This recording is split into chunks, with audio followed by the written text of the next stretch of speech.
El museu exposa 3 obres de Palau Ferrer, un artista lluminós en el seu treball, amb l'ús del color. És un artista on el color en la seva obra era bàsic i important, i a la vegada és un artista també vinculat a la ciutat de Reus, que com a pol d'atracció d'un entorn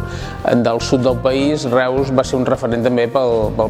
mateix pintor i escultor. Aquests olis de grans dimensions del Maties Palau Ferrer estaven fins ara guardats a lo que seria la sala de reserva d'art del museu, i arran d'aquest començament de commemoració del centenari del naixement de l'artista,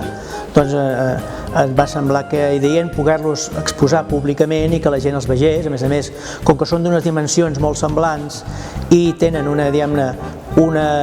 tipologia molt de l'artista, d'aquest període de l'any 74, doncs va semblar que valia la pena posar-los tots junts amb una mínima explicació a partir de la informació que teníem sobre els quadres i sobre l'artista.